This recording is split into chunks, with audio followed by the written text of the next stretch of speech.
Okay, welcome back to another episode of Cooking with Mr. Dan. Today we're going to make us a really kind of a quick recipe. You guys may have already had a version. We're going to make us a quiche, a carnivore type quiche. This is one version of it. I got others, but this one works pretty well. But anyway, the ingredients that we're using, I got different kind of meats in there, so don't get alarmed, don't go crazy. You can put anything you want in it, but it's going to be good. So without further ado, let's hit it.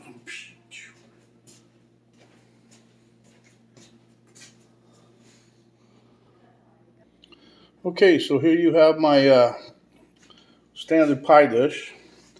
Here I've got 2 cups of panko. I mean, geez, I do it all the time. Ground up pork rinds. They just look like panko. Anyway, I got 2 eggs I'm going to break and put in. I got some butter. I'm going to make the crust with that over here. Here I've got this is some roast beef I had left over, some bacon we just cooked, and some pork.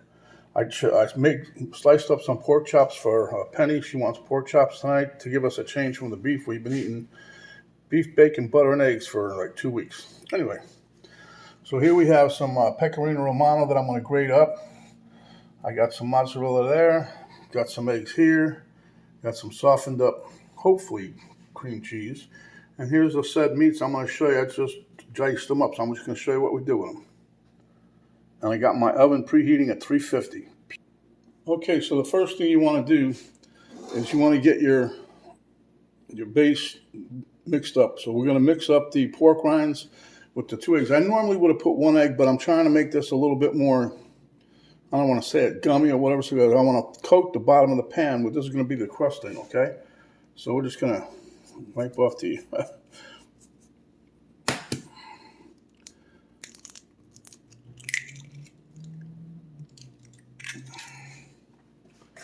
anyhow, I was going to mess with Penny and put spicy crust in here because she bought some spicy pork rinds because she likes those. I was going to put some spicy crust in here for her, but I said, nah, better not, because them pork rinds she bought are pretty spicy.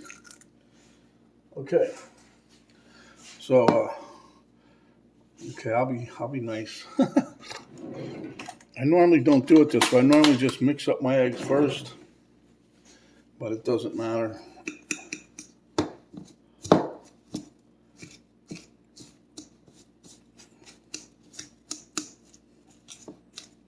This is like making a graham cracker crust kind of deal, huh? But the reason I put the butter in there is just a little extra fat, like there ain't enough already with the pork rinds, right?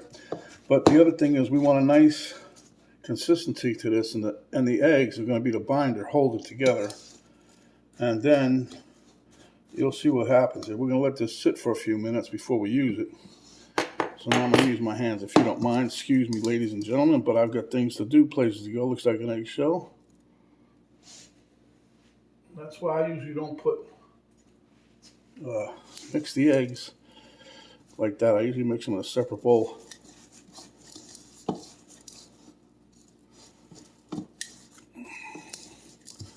Now, I hope 2 cups is enough. I'm pretty sure it is. The last time I did it in a different pan, but it said it was a 9-inch pan and it worked, so I just want to make sure. What the heck is this here? I'm trying to see what that is. Not an eggshell, no.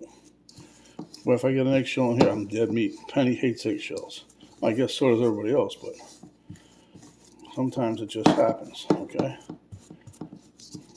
Now, the thing is, if you don't have enough of these here crumbs to go up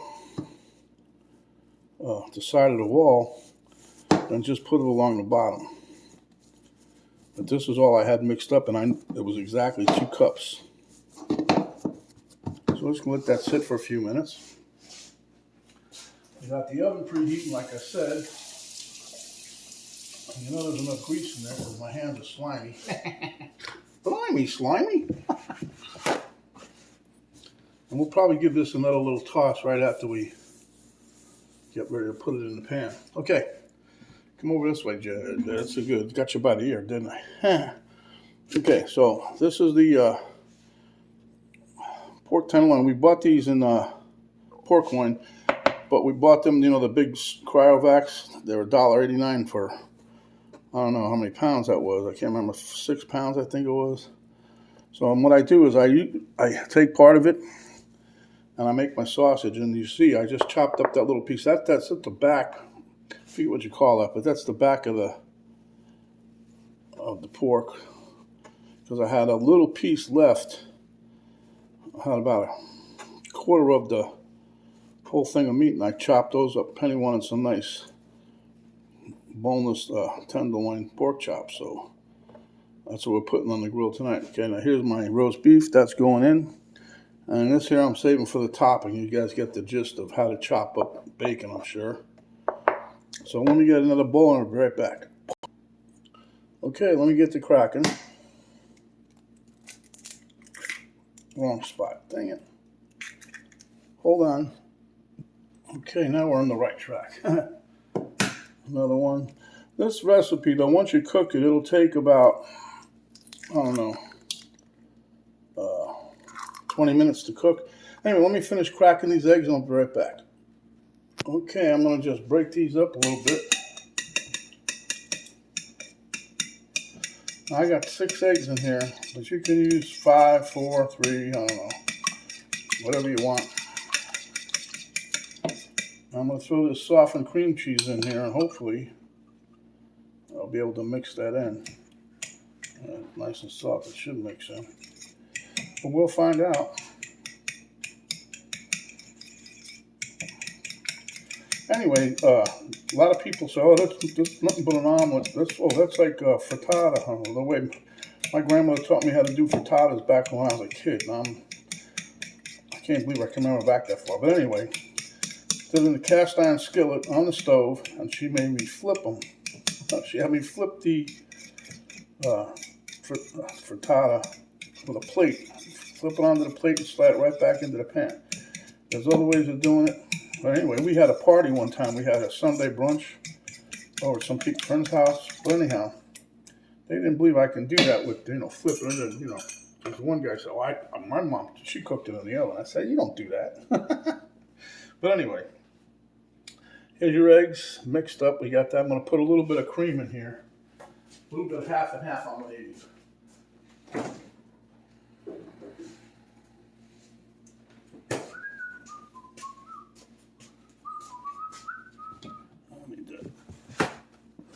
I think this is like a new container that we got here. Pretty much, and very little used out of it. Because I'm not drinking coffee no more. I'm drinking, in the morning time now, I have chicken broth. Or, yeah, the bone broth, chicken bone broth.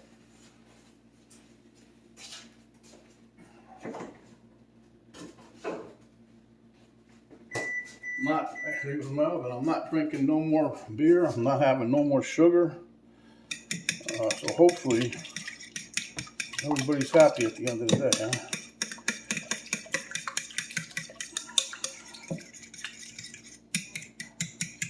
I just try to get those clumps of cream cheese out of the way, no big deal. I slide this off to the side. Now we're going to come over here. I want to get this ready because I want to put this, once we put this here crust in there, see it forms up like almost like a dough. But we're just going to press it down, press it all around. This thing smells good. It smells like, I don't know, it smells like pork rinds. Okay, so anyway, we're just going to try to spread this out, and hopefully we can get some of it to go up the wall around the pie plate. Looks like it's working good. And I know I'm being anal here, but I want to try to make sure that, see, some of the butter still isn't melted all the way.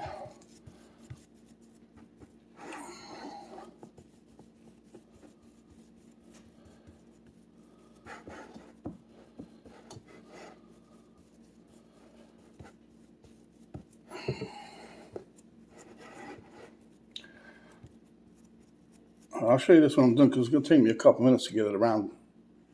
Okay, so with a little bit of work, as you guys can see, and what I'm doing now is I'm just pushing down along the corner of the bottom of the pan I don't want it too thick there, but I want it to take the shape of the pan so it's a little deeper to take the, you know, my eggs and whatever other junk I'm throwing in here. But this is nice, and it came out pretty good. There's a couple low spots here that I'm trying to balance out. But you just keep working it, and you can get it up the edge. Like I said, there's 2 cups of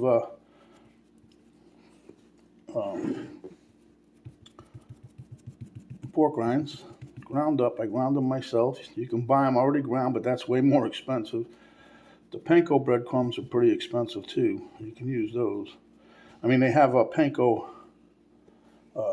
pork rinds. So that being said, I think I'm done here. I'm going to pop this in the oven for approximately 5 to 10 minutes. I'll have to look at it.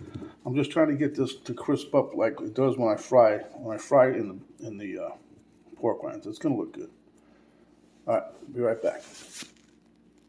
Okay, while that's in the oven, I'll beat up my eggs. Don't forget, now what we have in here is eggs, cream cheese, and a little bit of cream.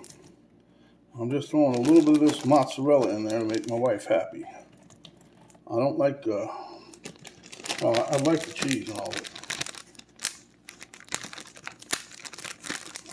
So, I'm just not a monster cheese fan like she is. Okay, now, normally if I was not having a crust on the bottom, I'd put this in, but I'm going to mix all these together. And here at this time,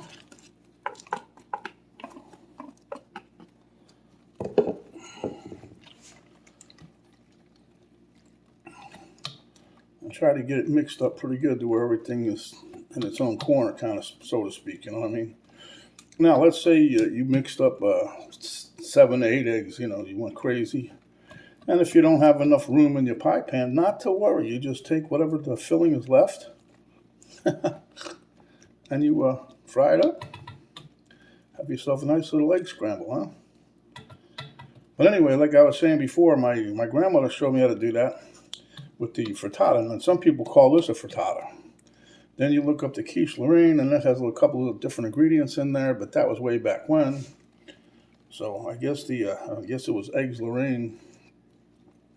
But whatever, I don't know, I'm not a history buff on that kind of stuff, but this here should be pretty good, and it's friendly for the keto people and the carnivore people, and every people, it don't matter.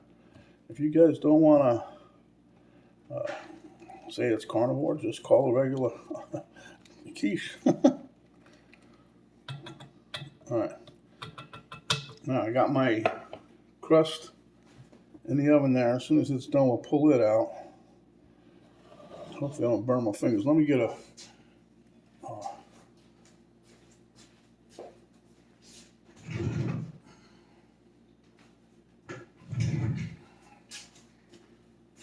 hot pad here.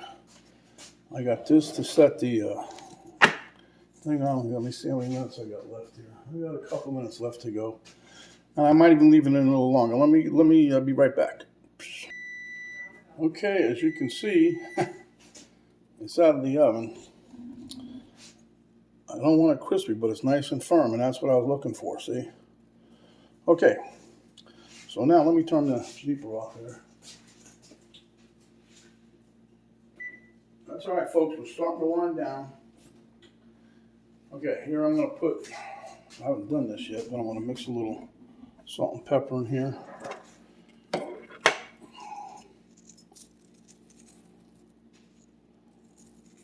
You might say I'm not putting as much salt and pepper in here, but I'm not, because the salt I'm using now is that Redmond salt, and that stuff is delicious. It's got a unique taste all its own.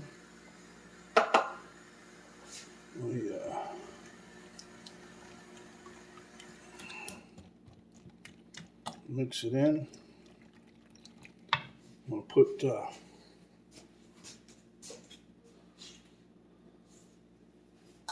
little bit of pepper in there, little pepper flakes, I mean. I know how to do it. Penny's, you know, that's my wife. She'll get used to it. She's not already, huh? And I'm going to put a little bit of black pepper in there. Not, I can't use my pepper grinder. I have to use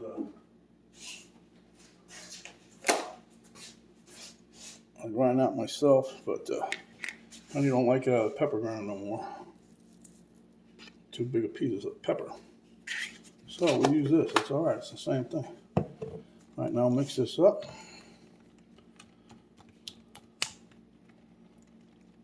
And you notice how I'm doing this. I'm letting this pie crust sit a little bit, soaking up all the excess fluid that was on top. But it does smell pretty good.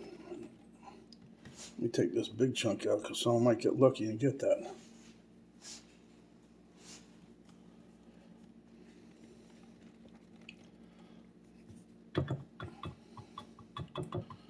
Okay. Let me see if I can, hold on. Okay, so now we're gonna pour this right into our mold here. And like I said, 6, 7, however many eggs you got. I think this one's a little bigger than, I could have got a little bit more eggs. Hey, well, you live and you learn, right? Okay, there you go.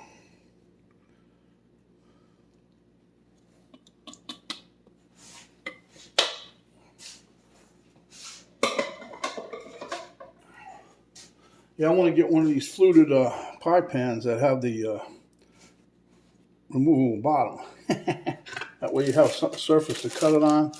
It's so easy to take a, slice it and take a slice. Okay, here I have some sliced up or shaved up Pecorino Romano.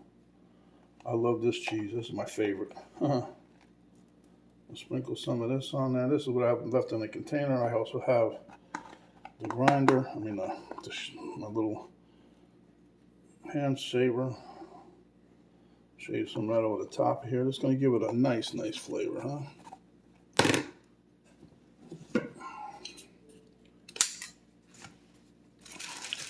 Anyway, we'll shave some of this off of here. We're on the downstroke now, ladies and gentlemen.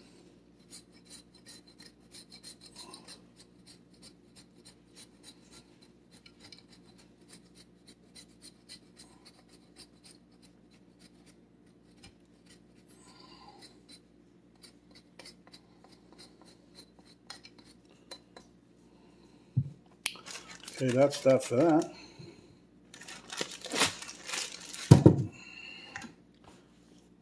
Now we take some of the bacon that we had kept on the side, and we just throw on top. Now you can, I should have thought about it. I like salami. I should have put the salami on the top. My wife will say, that's what I wanted. I know she wanted the salami, but I didn't make any. That'll be something for us to argue about today when we're eating this. But this is another change up. You can make this for breakfast. You can make it for brunch, lunch, dinner, whatever you want.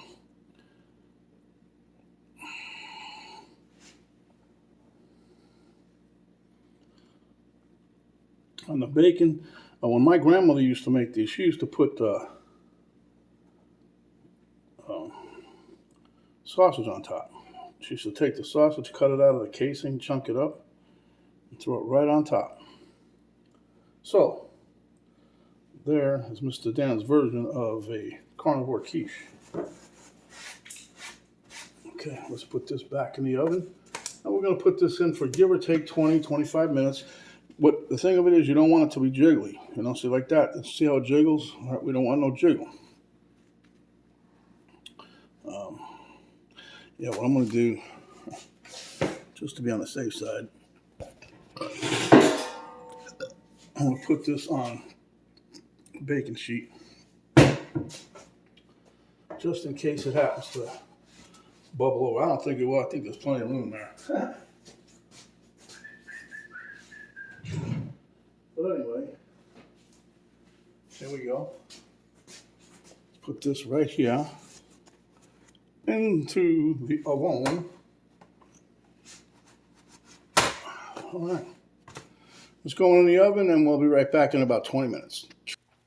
Okay, my friends, there it is. The Carnivore Lovers Quiche. We'll let this cool down a few minutes. You see it's still bubbling, piping hot. Probably let this cool down about 15 minutes or so, and we'll be back. Okay, guys, there you have it. I'm gonna slice this up now and get a piece out of there. Okay, guys, here we go. Give you a little side shot there. Looks good, huh? All right, meet you at the taste test table. Okay, guys. Hope y'all can see me. But I don't know. But this is gonna be. I showed you this first, man. It smells delicious. I mean, it smells divine, delicious, whatever. Okay. Here you go. See all the meat? All right, let's get a bite. And I actually cooked it for about 27 minutes because the 20 minutes,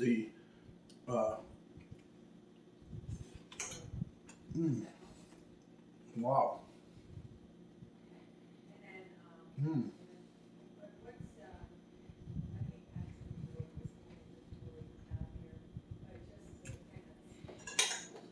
Nice and fluffy in here. I can taste the cheese. Bacon. I did get a piece of roast beef in there. I don't think I got the pork. I don't know.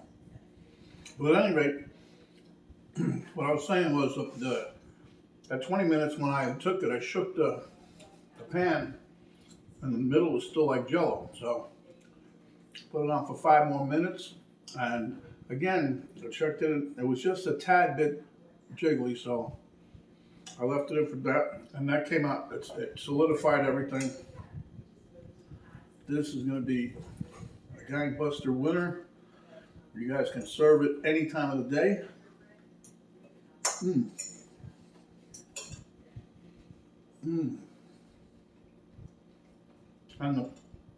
the crunch on this.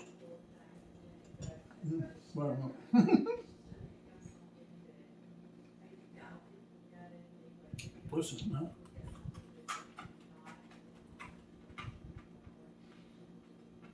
There's a couple dishes that I make, and I coat the outside with the